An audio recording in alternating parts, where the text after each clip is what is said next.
everybody, what's up? It's Dunbar Snack Bar here with something a little bit different. Yep, this is Splinter Cell Conviction.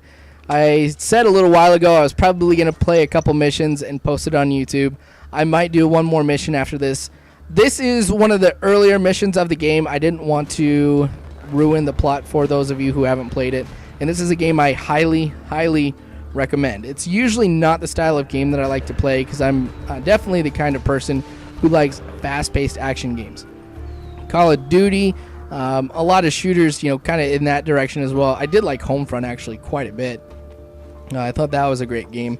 But the thing about Splinter Cell Conviction that I absolutely like is that there is so much strategy that goes into it. There's multiple ways to be able to accomplish a mission, and you got multiple routes you can go in any situation, and it's all on what you think is going to work best. So I like that part of the game, and I think it's just all around sweet. Sam Fisher is ridiculously awesome, and yeah, so I thought I'd go ahead and play this here.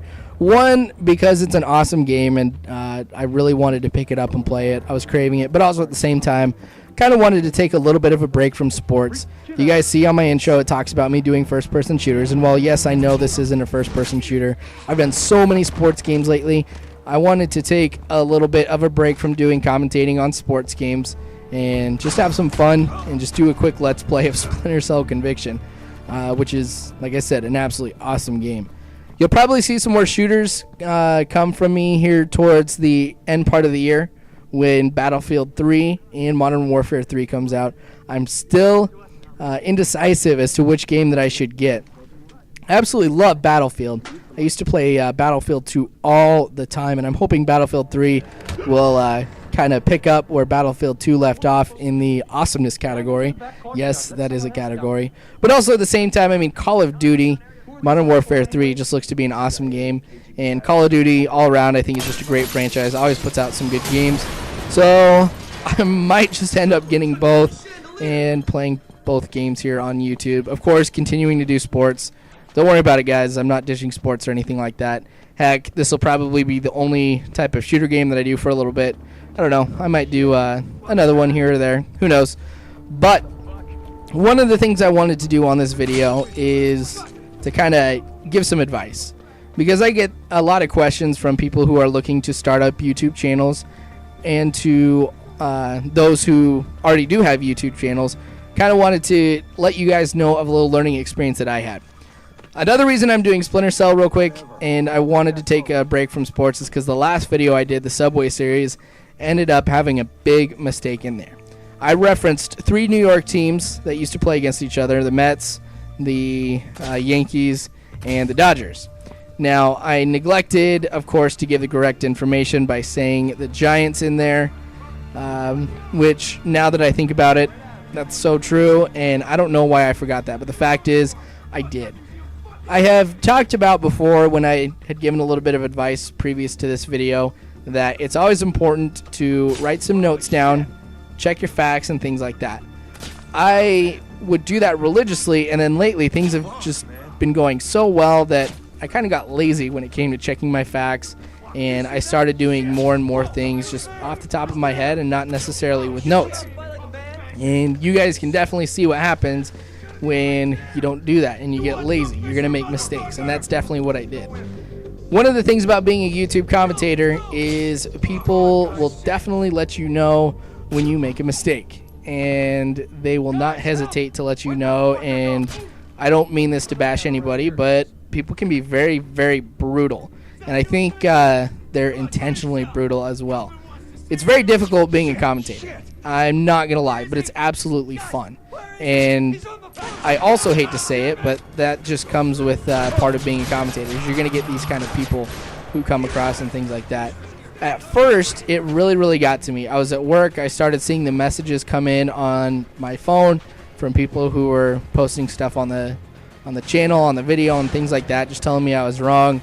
And I was getting very, very frustrated. I was thinking, you know what, I'm just going to go home, take some time off work, and just remove the video from YouTube.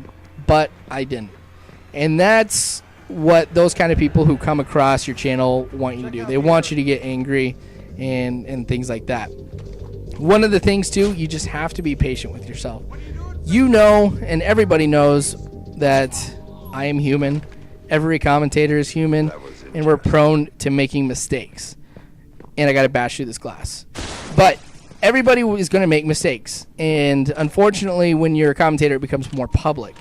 So people, I don't know, they want that to get to you. I chose not to let it get to me, though, and that I was just going to take this as a learning lesson, that I can't ever get lazy when it comes to fact-checking and making sure that I've got proper notes and things like that to ensure a great experience for you guys and to make myself be a credible commentator as well. So first off, I wanted to apologize for the mistake that I made. I understand that I did it wrong, but at the same time, I'm definitely going to learn from it. One of the things you got to do is just remember that everything that happens to you, whether good or bad, is there to give you experience for the future. And if you take it in the correct way, everything that happens, good or bad, is going to end up being good for you. So that's really what I wanted to take out of this whole situation, is for this to be as a reminder that I never can be getting lazy. Can't ever relax and think that I'm just doing a great job and I don't need to take notes or anything like that. And hopefully that'll make me a better commentator in the end. So I kind of wanted to share that with you guys. And at the same time here too, I also wanted to give a big thanks to VA Baseball X13, because we had been tweeting back and forth about something a little bit ago, and when I pulled up his Twitter page, I came across something that was pretty sweet. It was a quote on there that said, haters make you better, followers keep you going. And I think that's definitely the case. Whenever you see something bad posted on your channel, take that as an opportunity to be able to learn and improve. They're doing it just to get you down, make you mad, things like that, maybe even stop doing commentating altogether. But VA Baseball is right. It can be something that you can learn from and will make you better. Kind of backfires for them, but good all around for you. And of course, subscribers are huge. A lot of people I've met on YouTube who have been just absolutely phenomenal. Made some great friends on here. And for a split second, I was thinking about, you know what, just forget this. Like, if this is what it's really going to be like, and this is what commentating really is, I just don't want to do it. I don't think it's worth it. But thought of all the people who I've come across and all the people I may come across in the future, I decided I definitely do need to keep going. I don't want to let this get to me too much and things like that. And I don't want this to turn into a rant video or anything like that, but I just wanted you guys to be able to know kind of what I'd learned. I think it's important that as commentators, we share experiences together to improve one another. I'm not the kind of person who, sees other commentators as, as competitors, or I know that there are some that are out there who see other commentators as like enemies or something like that, and that this is all a competition to be able to get the most subscribers. It's definitely not the case. I do this because I enjoy playing video games, and I just love commentating. And I perceive that most other commentators are very similar to me. I'm not the kind of person who looks at them as competitors or competition or anything like that. I see them as friends and things like that. So I'm always willing to share stuff that I've learned with you guys, because I think it'll be good to make us all better. And just wanted to get that clear. This is not a rant video. But anyway, back to Splinter Cell.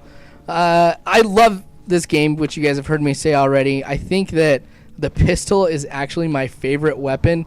I've played the game through once already, so that's why you see a lot of the weapons are already modded and upgraded and things like that. But pistols are just absolutely awesome. I usually run with the SC3000, which you can see that I have, and I'm not in a point of the game where I have anything else but the EMP grenade, but I use the sticky grenade a lot. That's probably my favorite weapon to use. Definitely recommend you guys get this game. I think I said that earlier here. It's probably, you can find it for about $20 now, and I wouldn't say the game has really been out too long, but it's one of those games that I really can't just stop playing because it's pretty sweet. A lot of people usually go with the sneak around route, as you can tell from what I'm about to, or what I'm going to do right here. That's definitely not me. If I see an opportunity to kill the enemy, I will definitely go ahead and do that. Why? Because it's a permanent way for you to be able to ensure that nobody's following you. So I like sneaking around, though. You'll see me go outside of the building quite a bit to try and see if I can pick people off from the inside or from the outside, you know, to those who are inside. There we go. That's what I'm trying to say. And an all-around great game. So I'm excited for another Splinter Cell to come out. I've been reading about rumors of another one that's going to be coming out next year, or maybe another one. But with video game rumors, I don't know. I can never really take them seriously unless I see it from the source. So hopefully there'll be some more Splinter Cell. I think this game is pretty sweet, and I love pulling people out of the windows. But we're reaching towards the end of this level here. This is actually the final guy that you're going to come across. Like I said, you'll always see me sneaking outside the building if I can and just try and pick guys off inside here. And it seems to work pretty well. The strategy that I had going into this game, you know, turned out to work pretty well. Went through the game pretty fast. The co-op multiplayer is really sweet. I like that campaign a lot. Ooh, that guy came out of nowhere, so gonna throw him out of the... Got 2 in a row, throwing him out the window. That's awesome. So I think there's only a couple more guys inside here. I'm gonna try and see if I can sneak around a little bit and catch some of them off guard or something like that. I hate when they know where I am, though, because when you're outside and you're on a ledge or something like that, there's really no place for you to hide, so you die pretty quick. So I remember seeing one more guy. I think I'm going to go inside now and bash through this this door here and see if I can hunt him down and things like that. So, yeah, if nobody's really saw me, not too many left. There he is. And he was over there by that window, and I think he's the only one left. So I'm just going to sneak around here real quick. Just inch my way over to him. And I like this part of the game where you can just sneak around like that. It's pretty effective, too. So we got one guy left. He's the main guy, but you actually have to interrogate him. You can't kill him, which is sad, because I really do like taking guys out in this game. But I'm going to sneak up on him, and I'll get him and interrogate him. And I won't go too far into this because, like I said, I don't want to ruin it for you guys. I hope you do get Splinter Cell because it's a great game if you guys don't have it already. Cheap game, but a lot of fun. So I appreciate you guys watching. And, again, I hope this didn't seem like a vent video. I hope this was something that was kind of more advice geared towards you guys, just to learn the lesson of being patient. And don't let these things get to you if you're just an up-and-coming commentator or if you're thinking about starting one. I think it's a great piece of advice that I wish I would have received a little bit more of before I decided to start it up. So appreciate you guys watching. If you guys like seeing these kind of videos, let me know. And I'll keep putting a shooter or some kind of action game, you know, mixed in with some of the sports here. So thanks so much for watching again, you guys. As always.